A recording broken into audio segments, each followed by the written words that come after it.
ಪ್ರೀತಿಯ ದೇವ ಮಕ್ಕಳೇ, ವಾಕ್ಯದಲ್ಲಿ ನೋಡ್ತೇವೆ, ಯೇಸು ಸ್ವಾಮಿ ಕೈ ಬಿಡುವ ದೇವರಲ್ಲ. ಒಂದು ವೇಳೆ ಈ ಲೋಕದಲ್ಲಿ ನೀನು ನಂಬಿರುವಂತ ಜನರು ನಿನ್ನನ್ನು ಕೈ ಬಿಟ್ಟಿರಬಹುದು, ನಿನ್ನನ್ನು ತೊರೆಯಬಹುದು. ದೇವರು ಎಂದಿಗೂ ನಿಮ್ಮನ್ನು ತೊರೆಯುವ ದೇವರಲ್ಲ.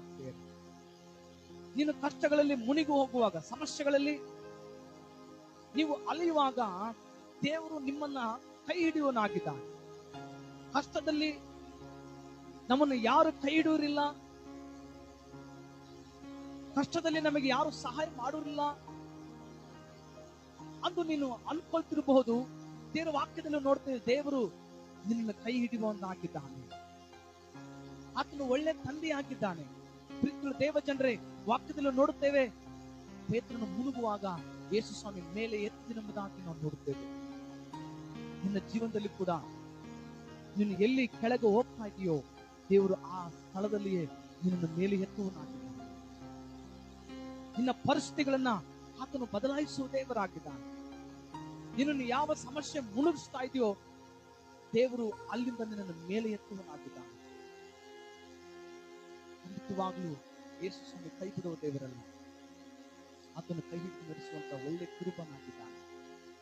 ಆತನು ಪೋಷಣೆ ಮಾಡುವ ದೇವರಾಗಿದ್ದಾನೆ. ಪ್ರೇರೆ, ಈ ದಿನ ಈ ವಾಕ್ಯ ಕೇಳುವಂತ ನಿಮ್ಮ ಜೀವನದಲ್ಲಿ ಕೂಡ ನೀವು ಜನರನ್ನ ನಂಬಿ ಮೋಸ ಹೋಗಿದ್ದೀರೇನೋ, ಅವರು ನಿಮ್ಮನ್ನು ಕೈ ಬಿಟ್ಟಿರ್ಬೋದೇನೋ, ಆದ್ರೆ ಯೇಸಪ್ಪ ಮಾತ್ರ ಯಾವತ್ತಿಗೂ ನಿಮ್ಮನ್ನು ಕೈ ಬಿಡುವ ದೇವರಲ್ಲ. ನಿಮ್ಮನ್ನು ಕೈ ಹಿಡಿದು ನಡೆಸುವಂತ ಒಳ್ಳೆ ದೇವರಾಗಿದ್ದಾನೆ.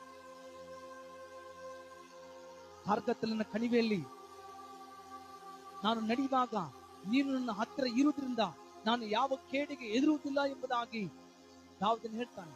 ಹಾಗೆ ದೇವರು ಖಂಡಿತವಾಗ್ಲೂ ಈ ಹೋಗುವಂತ ದಾರಿಯಲ್ಲಿ ಕಾರ್ಗತ್ತಲು ಇರಬಹುದು. ಈ ನಡೆಯುವಂತ ದಾರಿಗಳಲ್ಲಿ ಅನೇಕ ಹೋರಾಟಗಳು ನಿಮ್ಮನ್ನು ತಡೆಯಾಗಿ ನಿಲ್ಲಿಸ್ತಿರಬಹುದು. ದೇವರು ವಾಕ್ಯ ಹೇಳುತ್ತದೆ, ಆತನ ಹಸ್ತ ಅದನ್ನು ಸಂಪೂರ್ಣವಾಗಿ ಮಲಗಿಸುವಂತದ್ದಾಗಿದೆ. ಯೇಸು ಸ್ವಾಮಿ ನಿಮ್ಮನ್ನು ಕೈ ಹಿಡಿದು ನಡೆಸುವ ದೇವರಾಗಿದ್ದಾನೆ. ಆ ದಿನ ಮುನಿಗೆ ಹೋಗುವಂತ ಪೇತ್ರನ್ನ ಸ್ವಾಮಿ ಮೇಲೆ ಎತ್ತಿದನು. ಅಂದ್ರೆ ದೇವರು ನಿಮ್ಮನ್ನು ಕೂಡ ನಿಮ್ಮ ಜೀವನದಲ್ಲಿ ಆತನು ಮೇಲೆ ಎತ್ತುವನಾಗಿದ್ದಾನೆ. ನಿಮ್ಮನ್ನು ಆತನು ಎಂದಿಗೂ ಬಾಲವಾಗಿ ನಿಮ್ಮನ್ನು ಬಿಡುವುದಿಲ್ಲ. ಪ್ರೇರೆ, ನಿಮ್ಮನ್ನು ಆತನು ಶಿರಸ್ಸಾಗಿ ಮಾಡುವಂತ ದೇವರಾಗಿದ್ದಾನೆ. ದೇವರು ನಿಮ್ಮನ್ನು ಒಂದು ಉತ್ತಮದ ಸ್ಥಾನಕ್ಕೆ ಆತನು ಎತ್ತುವನಾಗಿದ್ದಾನೆ. ದೇವರು ನಿಮ್ಮನ್ನು ಈ ವಾಕ್ಯದ ಮೂಲಕ ಆಶೀರ್ವಾದ ಮಾಡಿ. ಆಮೆನ್.